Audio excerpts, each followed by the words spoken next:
This is Erica of Grapefruit and Gardenia Designs and the Knit Kind podcast. You can see I'm wearing some things to show you today. I have a little something in front of me that's actually not knitting, but is both a work in progress and a finished object at the same time, because I'm finishing it in phases. And let's just jump in. I thought I'd share a few things with you today. Oh, I've got piles of things. I might have to do some starts and stops, but let's start with my finished object. So this is a second version of my Amplify cowl, which is being tested right now, and it's at I'd say the end of testing.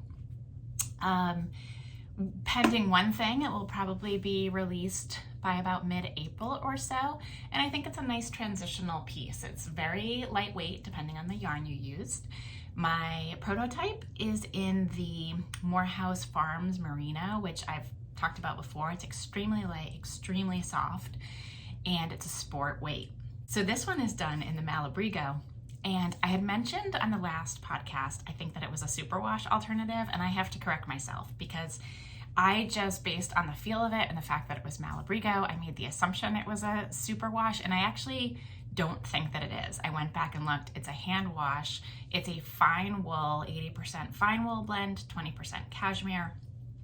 And it's something that is still hand dyed, is extremely soft, is extremely light, and is a little bit more broadly accessible for people. And also depending on whether you prefer the farm yarn or something more commercially available to you, it's nice to have choices. So I wanted to do a version in this as well. This is also the smaller of the two, and I was going to make the larger, but actually I like how the smaller one fits on my neck, and it helped me with yarn management because I also did the Amplify hat in this, which I can get up and show you. I do have strings attached to me. I'm wearing a whip. Let's see if I can do it. Okay. So this is the Amplify hat in the Malabrigo to go with it. And what I love is doing a set that complements each other, but this is my Amplify hat and cowl. And you can see, so part of the reason I named it Amplify is because of the way that sound waves work and how they kind of undulate, almost like sound waves or like DNA would twist the lengthwise. And also we've been talking a little bit in the podcast in what I feel is an appropriate way about the world and lifting up your voice. And so I liked the idea that when we work together in a certain way, our voices are amplified. So it's a little bit timely, and it's also to do with the stitch pattern. And so you can see here in the hat, it's stranded color work with also knits and purls, although all in one color this time.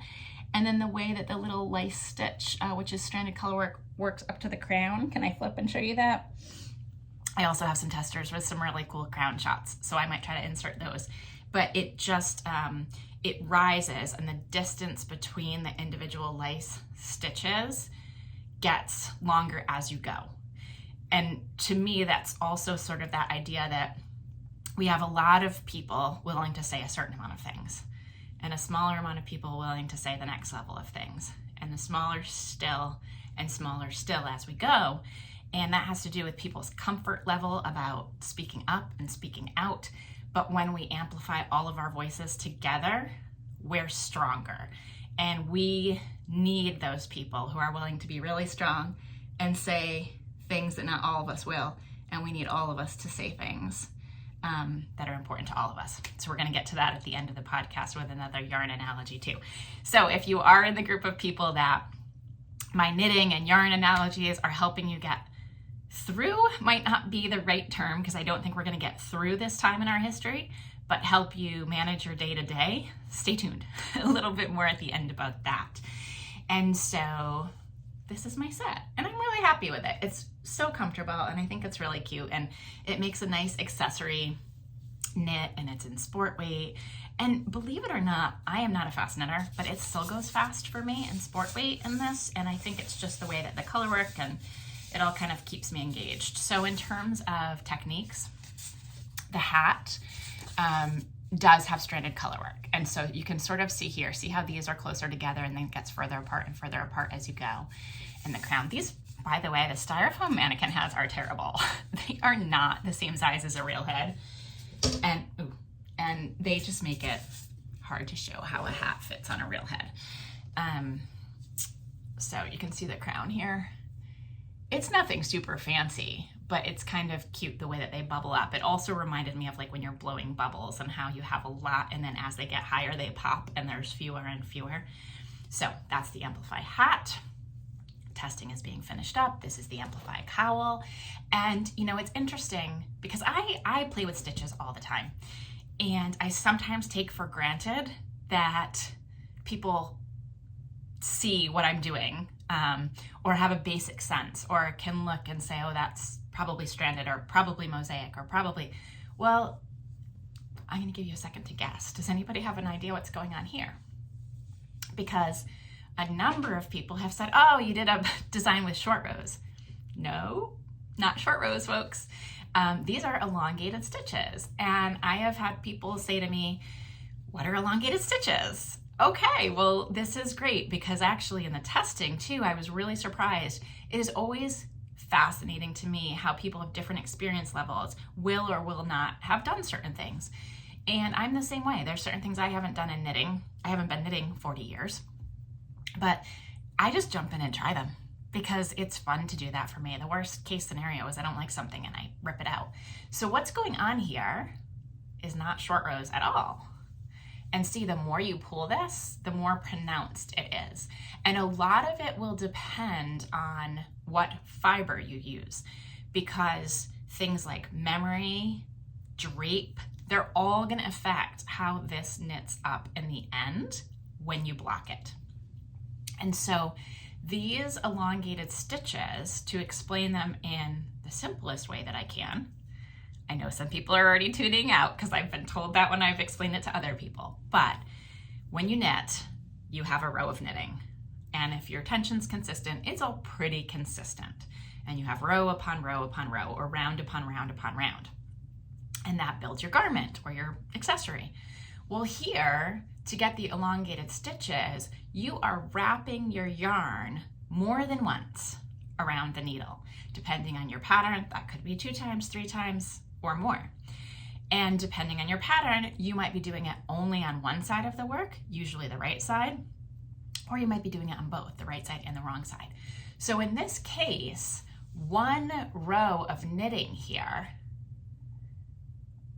is creating double height stitches in this section and single height stitches in this section. So this is wrapped twice on the knit side and the purl side, and this is wrapped once on the knit side and the purl side.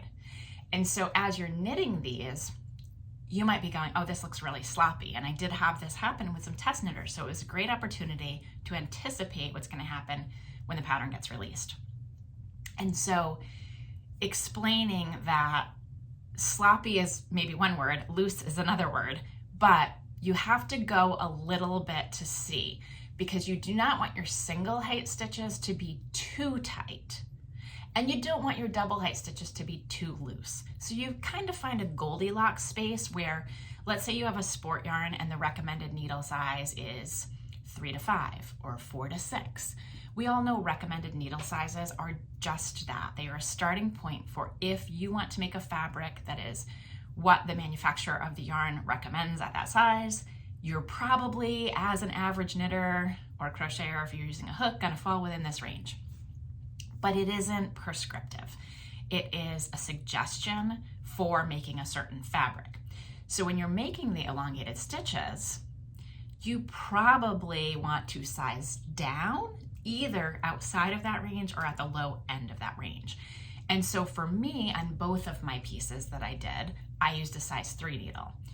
It's not that everyone should use a size 3 needle, but you want to use a starting point that might be a little smaller than you would think that you would use for something like this. And that's because the elongated stitches, you do want them to be bigger, but you don't want them to be huge. And the regular height stitches, you want to be tidy, but not so tight that they can't be blocked nicely. And as you're knitting, you'll sort of see this like almost like a bunched up effect. And the way to know that you're getting it right is to kind of, as you're knitting it, give it this pull and see, are you getting those waves?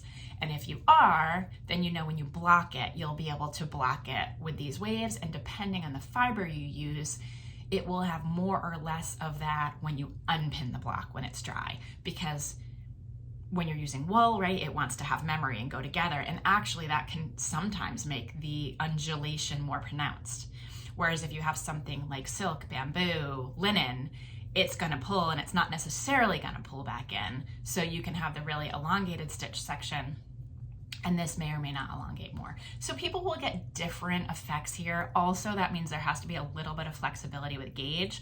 And in the pattern, that is noted because you've got a few things going on. You're knitting on the bias, you're knitting with elongated stitches, and at the selvage edges, both in the back where it's seamed for a certain section, you are actually using slip stitches on your selvage, which means you have a double height that's kind of pulling it back in. So you've got all kinds of things working here. La la la, tune me out if you're not interested, but if you're curious, you know, what's happening is you got different things not fighting against each other, but maybe checking each other.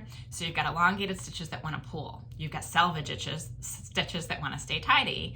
And you've got something on the bias where all you math geeks can appreciate how many right angle Pythagorean theorems I had going on trying to figure out my dimensions for a schematic that were the most universal. Okay, so there you go, Amplify cowl and hat. And that will be coming soon, and we have a lot of fun test knits to show you of people who worked in different yarns. Mindy just finished this. Hi, Mindy. She has test knit for me before. She's a very enthusiastic knitter, and she just made one in Woolens and Nosh in the DK sock yarn that was so cool because I've used variegateds, but hers is a self-striping. And the way it came out, you know, it almost had the look more of the short rows. So if you've seen the different shawls that have been done with the short rows or scarves or different pieces, like hers almost looked more like that, which was really cool. You can do a classic variegated, you could do a speckled, you could do a solid, and they're all gonna look a little bit different. But I think they're really fun, sweet accessory, and that's why I chose lightweight, soft yarns for them, because they're great this time of year. So my other whip I am wearing, as you can see, it's my sea glass Cardi, and I do keep picking it up and putting it down between my own designs, some workshops that I'm planning, and I guess that's it. I'm not knitting any other patterns right now. So I am doing, and this is what I want to show you in terms of process, I am doing 2 sleeves at a time, but not round by round. So I'm doing a section to a decrease, and then I'm going over to the other section to a decrease. And that is because I want this to be, I don't want it to be so prescribed that if I don't have the exact yarn to come next, I lose my mind over it. I gave up type A stuff a long time ago in knitting. It's not healthy for me in terms of what brings me knitting joy to let the type A creep in there too much. Just enough to have a project result that I like, but not so much that every little mistake I'm gonna dwell on. So what I did though, is as I looked at the different examples in Ravelry, I did like when generally they kind of aligned with the body. So there are some colors that I've run out of, and there's others that I haven't. And what I'm doing is, as much as possible, if you can see here, if I put my arm down, you can see how these colors align. And it kind of takes something that is busy in a good way and chaotic in a good way, and just gives it a little bit of visual continuity. And so I'm doing the same thing on both sides, and I just look at what colors comes next, and if I have enough to do one sleeve and not the other, I will still do the one sleeve, and I'll find something comparable on the other sleeve. And this is blocked in the yoke section, but the rest of it hasn't been blocked. So I'm gonna step back a little bit and show you. I think I mentioned last time that I made it shorter than the pattern, but long enough that it's still about halfway down my behind right now, and it's not blocked from the midway down the yoke down. So this is going to get longer when I block it, and it's going to grow because it's a superwash yarn, even though it won't grow as much because of the one by one color work. So you can sort of see where it falls. You can see where my sleeves are. And if you recall when I've talked about this, I did modify to make the sleeves larger. You can still see that they're quite snug, but they fit, and I think that I will be happy with it in the end. I encourage everybody to be body positive here and also to be able to laugh at yourself and be truthful. Sometimes I wish they made Spanx for arms. Is that out there? Should one of us invent that? Some Spanx for our arms. So if we knit our sweaters and the sleeves are a little too tight, we can just suck it in. Okay, enough of that. So what else did I do this week? And I'm gonna probably take this off in a second so that I can move around without having balls of yarn following me on the floor. But I did one more thing that is both my work in progress and a finished object. And can you see, well, you know what? Can you kind of read it? There, it's my name tag. It says Erica in some somewhat artistic writing and beads. It's got a, well, don't look at my stitching on the back because I'm assured it doesn't matter. It's got pretty material on the back, beautiful material on the front. It was actually designed by the woman who taught me to do this, friend, if I'm recalling correctly. So Jerry Riggs, who is in my knitting group at the Unruly Stitch, is a fabulous quilter and has a whole history with quilting as well and other fiber arts and beading. And she did a workshop, but unfortunately I couldn't attend the workshop because I had a conflict with my son's schedule that day. And so I went to her house and had a little private workshop the other day. Isn't that neat? We always joke, I don't know, part of it's middle age, part of it's just meeting a lot of people, that, you know, we all need name tags. And so I think this will be a fun name tag to wear to fiber events, maybe to some school events. So I am figuring out if I'm gonna put a pin or a magnet or what I'm gonna put on the back of it, because I wanna be able to wear it on my knits too. And then when Jerry does these, she has really cool decor all around the edge and beading like throughout the material to highlight different parts. So if I can get ambitious and finish it and continue to embellish it, I will. But in the meantime, I have something that says my name that I can wear and feel fun and artsy about. So if anybody's local and Jerry does that workshop again, it's really fun. I would encourage you to go. Okay, I'm gonna take this off, see if I can do it without dropping stitches while I'm on here, and I might cut if I need to, but it's sliding off pretty easily. Okay. Except now I've got balls of yarn everywhere. I have to get out of my yarn. And you know what I'm putting it in? My beautiful bucket bag here. And in it goes. And I don't know when I'll finish it, but I think sooner than I thought I was going to. I thought it might be like a year-long project that I just picked up and put down, but I've been enjoying working on it. So I think it's gonna get finished a little bit sooner than I expected. All right, resettle myself here. And I thought I would share, and I'm laughing at saying share because can you see behind me? I have my shearing day shawl out. Part of the reason I have it out is, you know, we go through things that when we've knit things, whether it's my own patterns or it's somebody else's, we go through these like periods where we just love wearing something and wear it over and over, and I've been wearing it a ton. And so I just threw it over the mannequin in the back, and part of it is so many people are doing their shearing day right now. So I'm sharing my shearing day shawl again. And part of that is because I always want to encourage people to seek out local farm yarn. And a lot of farms are hurting right now. So I'm going to show you a few purchases from this week. Melissa Littlefield, who has Knitting the Stash, who, you know, I've talked about before, and actually that was the partnership with Shearing Day Shawl and Unbroken Circle Cowl. She had a little sale recently, and I got to pick up some of her yarn that I've been looking at for a while, and I've been thinking about different projects, and I wanted to support what she's doing, as well as passing that support through to the shepherds, because the more we move these things, the more people can recoup money and put it back into their farms. So the first one I wanted to highlight is Cactus Hill Farm. And Cactus Hill Farm was profiled, I think, in the very first issue of the Farm and Fiber magazine that I subscribed to last year. And this is a beautiful, dark, dark, dark natural. I mean, this is what everybody's looking for lately, folks. So it is, this particular one is a 2-ply. It is consistent in its weight, and the spin is beautiful on it. It kind of mimics, and I think I saw someone say this and I was like, that is spot on. It sort of mimics the look of a hand spun, but a very consistent, squishy, delicious hand spun. So the one that I got to try is the Wenslydale CVM. It is a worsted weight, probably in that like heavy DK to worsted to maybe even Aran, because I think it's gonna bloom a lot too. This has 200 yards and 3 ounces.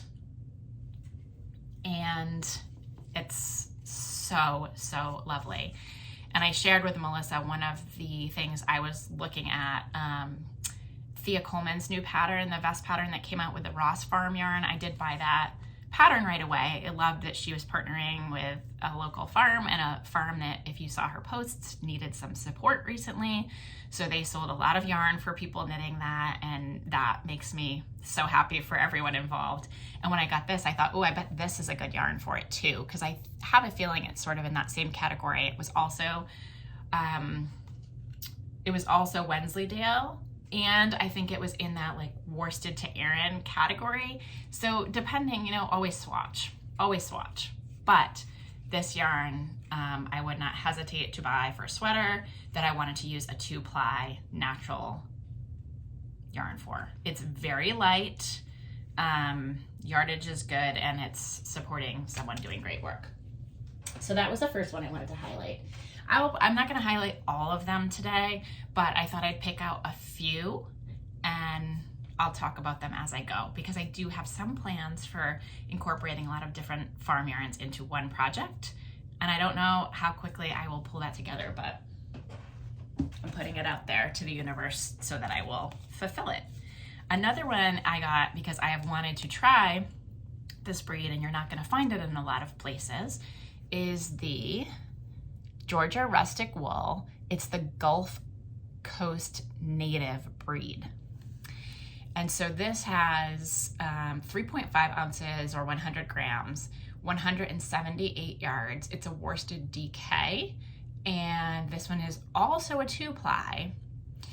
This one, though, when you look at it, if you compared them, this is a thinner yarn. It's a little bit, I would say, more tightly applied.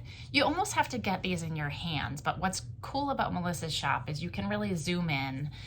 You can ask her questions. If you cannot get to a fiber festival or you don't have local farms around you, it's a great source where she pulls together different farms from different regions and different breeds and is enthusiastic about them and can answer your questions. So this is it's really quite beautiful. And I'm excited to try a different breed. These are all, I don't think I have one yarn from her that I purchased that I would say is not next to Skin Soft. She obviously does a great job. Not that you want all of them to be next to Skin Soft, but she does a great job of curating what she puts in the shop and telling you honestly what it is and highlighting yarns that are definitely worth checking out. So that is the Gulf Coast native. I've seen a lot about Jacob sheep lately, so I wasn't going to highlight this one yet, but I think I will. This is Pict wool out of New Hampshire. I had to bend down and get all of these because I got one of each of the range. I'm going to put them in the proper gradient order. Look at that. This is Jacob sheep, and the Jacob breed has hit the podcast circuit lately. So I'm going to give a little shout out to the Long Thread Media, who just did a piece with Meridian Jacob, and also on the Junction Fiber Mill Millcast, they talked about the Jacob that they are going to be processing into the yarn that they made last year for Vermont Sheep and Wool. That was 3-ply, and it was 3 colors of Jacob into one yarn. So it was like a marled yarn, and it's beautiful. And with Jacob sheep, they are the sheep that have the horns and the polka dots that a lot of people think look like goats, and they have to be sorted. And so if you listen to those 2 podcasts, it's really interesting of how you can kind of put everything together and process it, and then you're going to get your grays. You can separate to get your dark and light. So this is the darkest and the lightest of my batch. And then look at this. I mean, you could do a drop dead gorgeous garment using all of the colors, or an accessory, a vest. You could do so many cool things. So this is Pict wool out of New Hampshire. It is a 3-ply. So now again, when we talk about uses, this is just like a workhorse of a gorgeous farm yarn. 200 yards and 4 ounces, and a DK weight. So I can't tell you, these are so nicely spun.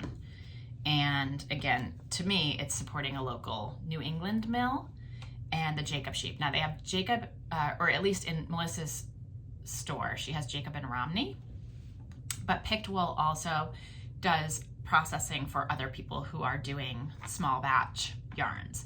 And so when you see things come out of Bat and Kill, and you see things come out of Pict wool, and you see things come out of Junction Fiber Mill, there are many more. I'm not mentioning those 3 because I think they're superior to others, but those are 3 in the New England area, plus New York, that I have just been really delighted to work with the yarns coming out of those mills. So it's interesting to ask. And there are others, some of them though aren't processing anymore. And so when I get a yarn now, I used to just knit it, and now I'm like, where was this spun? You know, and last year when I used the alpaca from Snowshoe Farm Alpaca, that was spun at a place called Sally's Fen, I think. And the spin on that was amazing, but they're not processing, or they're not taking new clients anymore. So it's just funny. Sometimes I'll just knit it, and other times I'll really want to know where something was spun because I'm so impressed with the spin. And that has to do with a number of things. It has to do with the quality and preparation of the fleece before it goes in. It has to do with the request from the client. Do they want a 2-ply, a 3-ply? How tightly do they want it spun? So it's not just that certain mills are producing better yarns than others, but depending on what you're looking for, it's knowing what you want for your project and matching that to the type of yarn you're gonna get, not just in the breed, but in the spin. And oh my gosh, if you had told me 8 years ago when I was picking up acrylic to knit my son an Intarsia sweater, I'd be doing breed specific farm yarn and caring about where it was spun. And I don't mean caring in like a emotional way, I mean caring in an intellectual knowledge way. I would have been like, you are kidding me, but look at me now. Okay, so those are a few of the purchases and the farm yarns that I wanted to highlight. Like I said, not all of them, they'll come in at different points. And other things I've been working on. I have been working on, not that they're secret projects, but they're just not public projects. I have been working on some designs that are gonna go with a workshop I'm gonna be doing, and that's been a lot of fun, but it's not something I wanna put out and share with people, at least not yet, because I wanna keep that so that it's a special, not really surprise, but like a special experience for people who are taking some of the workshops. So I've been working with some farm yarns for those and some colorful yarns, and those have been a lot of fun. I have also been playing with some yarn to do some designs for Vermont sheep and wool. So I'll just give you a little taste of those, so you can kind of see the colors, fall colors. And whether or not this is gonna be the one that sticks, I don't know. I've had a few times that I have started with these yarns that are absolutely gorgeous, but the yarn has told me it's not what it's supposed to be. So we'll see if that sticks or not. But stay tuned for some designs coming out for Vermont sheep and wool in the fall also. Wait, as I'm leaving to get changed for my exercise walk with a friend, I realize I didn't show you a finished object that I have to show you so I can wear it or wear them. These, folks, are my knitted election socks. Remember these? Oh my gosh, Erica. I was knitting these as the election results came in. Oh, that's the back side. I wore them a couple times before I blocked them, admittedly. But I've now blocked them so they look all pretty. So I have to show them to you because I want to wear them. So I started them during the election results coming in. I finished them during March Madness. So I was able to preserve a nice tight gauge.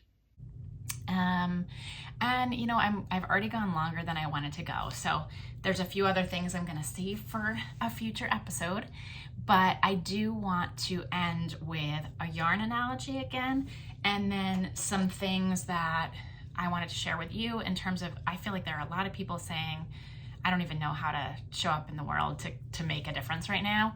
And it's tricky. And so let's start with the analogy. Here's the analogy. We have all this yarn that we can choose from. We have at big box stores huge skeins of acrylic yarn that we can get on sale for $3.99.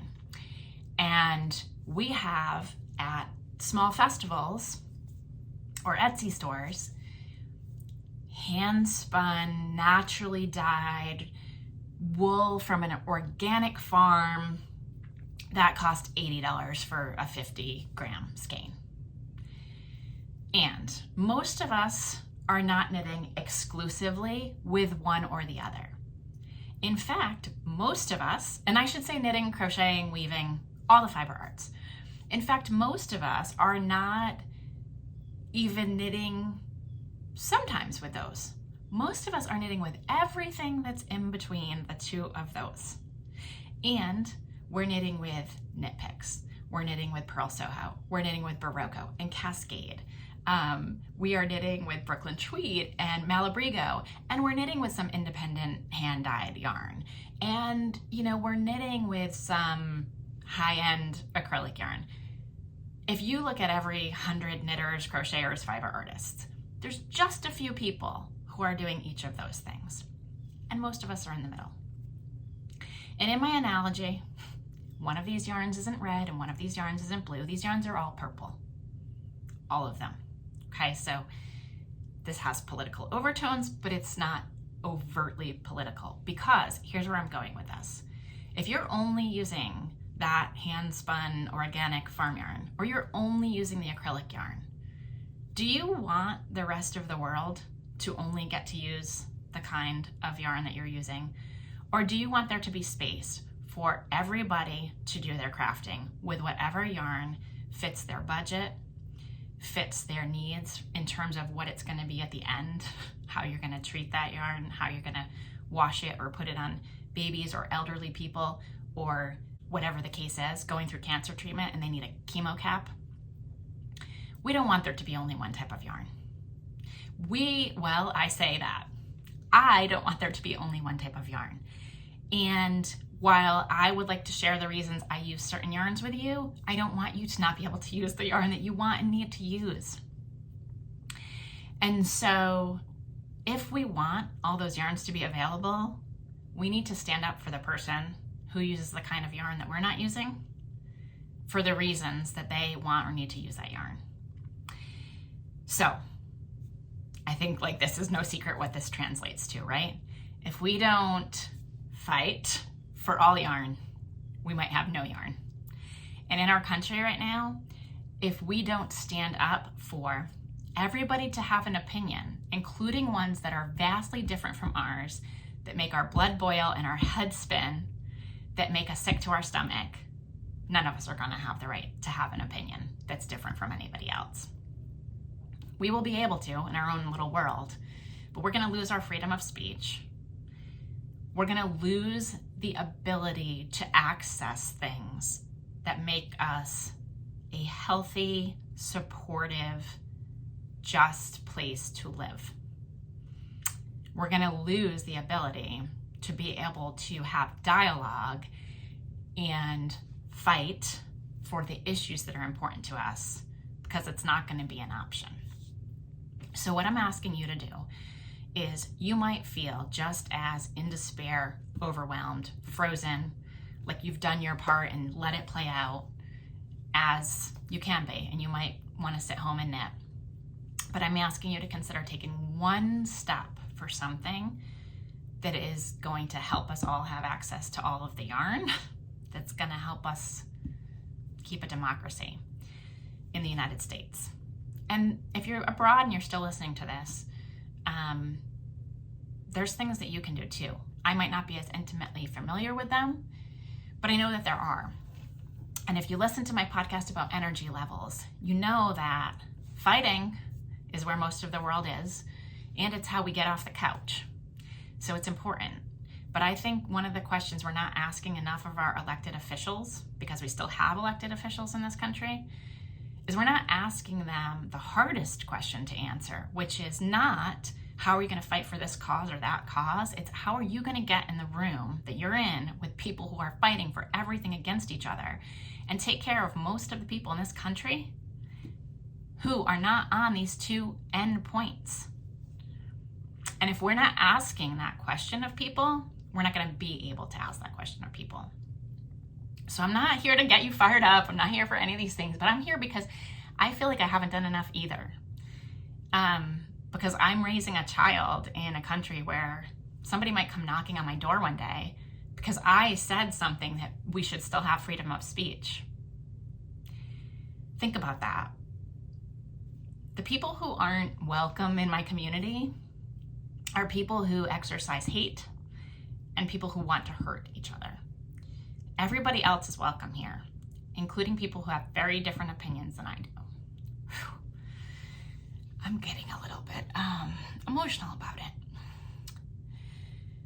But everybody is welcome here because we need to have those conversations, those really hard conversations. If we all want to keep having a country where we can have different opinions and where we can advocate for people and causes that we care about. So I'm going to really quickly give you 7 things. It can be overwhelming, so you write down the one that you're willing to do and do that today. Or if you're listening to this really late at night, do it tomorrow. 1 is to check your news sources for bias and to take 1 step toward consuming more factual, unbiased information. And this goes for people who are listening to right-wing media and left-wing media, because we need to understand each other better. And in order to do that, we need to seek out factual information that is not just pushing our buttons and getting us really angry. There's a place for that. It's not going to solve the problem in our country right now. So seek out 1 piece of information that is more central or centrist and presents both sides of an issue that you might feel really strongly about, to try to see the other side of this issue. Number 2 is to contact your local officials or your elected officials in Washington and ask them the question, what is it going to take for people to start working together again? We've got to ask that question. We have got to get people who are on extreme points of view and fighting for things that are very, very important to talk again and to realize it can't just be for this little fringe of people and we need people to support everything in the middle, and we need to ask the question, what is it going to take for you to get together and start working for America, not for small parts of America that are just ripping the rest of us apart. It's unacceptable. You're elected to do this job, and you need to start doing it. The message along with that is preserving our democracy right now is paramount. Yes, I care about a lot of individual causes. To me right now, those are all gone if we don't preserve our democracy. We are very close to becoming an electoral autocracy. So I want you to think about that. This is not meant to be a lecture, but we've got to take this seriously. And if we don't take it seriously, and we don't think one person's voice matters, because we've all got lots of contacts. We have friends, family, fiber groups. We have a lot of places to talk to people. And it's not easy to do, but we all have more in common than we think. So start talking to people and get people to call elected officials and find out what's it going to take to work for all of us again. Okay. Well, that's kind of what was number 3. Number 3 was to find ways to talk to friends and family with different viewpoints and find commonality, especially having the right to express those different viewpoints, even when it makes us upset. We also need to seek out ways to recognize misinformation and disinformation and dispel it respectfully. Find something and find a way to just bring it, de-escalate things, right? Just try to de-escalate something and very respectfully present a fact. And if you can do that, you will feel better in that you will be presenting your viewpoint, but you will be doing it in a way where you kind of find center, and that's not easy to do, especially right now. I have mentioned that I'm not a formally, or the word I'm looking for, not an organized religion person. But in the history of movements, clergy have been very, very important because it is still a way to reach a lot of people who identify with something in common.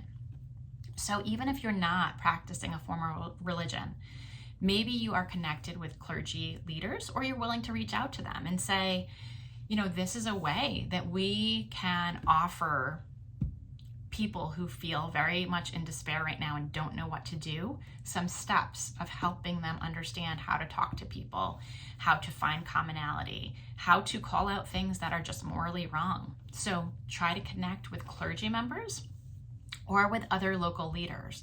There are a lot of local organizations, grassroots organizations, and I'm not talking about political ones, places where you find yourself in the same space as other adults, and you can talk to leaders in those spaces and figure out how to make it work to have these hard conversations and to act on them, because we can all talk until we're blue in the face, but unless we take some action, it's not going to make a difference either. So seek out leaders.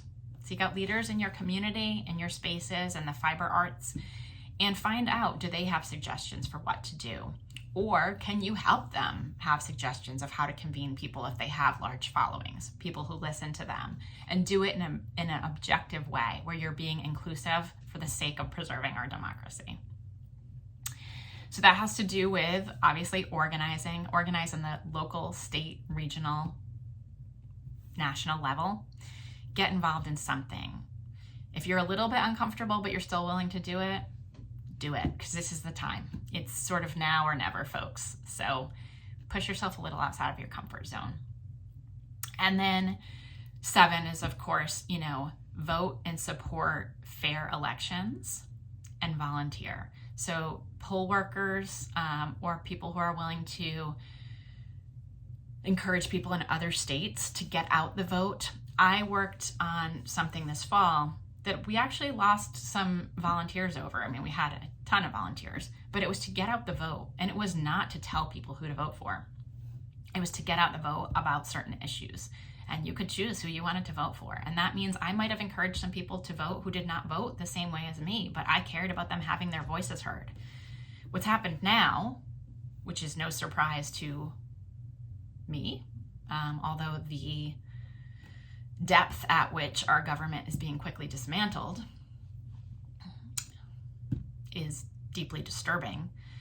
And I don't think people who voted, not all people certainly, who voted for that understood what might happen. And that sounds, I'm probably going to cut this because that doesn't even sound like the message I want to put out.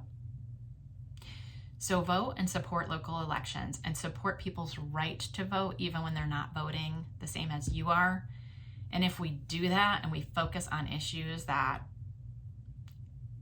preserve our democracy, that is one of the most important things we can also do, because it's very, very quickly going away. Okay, so hopefully I have figured out how to edit all of those thoughts appropriately. Kept things with a primary focus on fiber arts, while also recognizing that I can't just focus on fiber arts right now with everything that is going on, and that I will be here to support you and us and our fiber community as long as I can and am allowed to, even if that means we'll be learning different ways to live that are not how I saw the future of the country or my life going. So everybody, on that heavy note, I will say continue to knit kindly, live kindly, and I look forward to being back here with you in a week or two. Take care.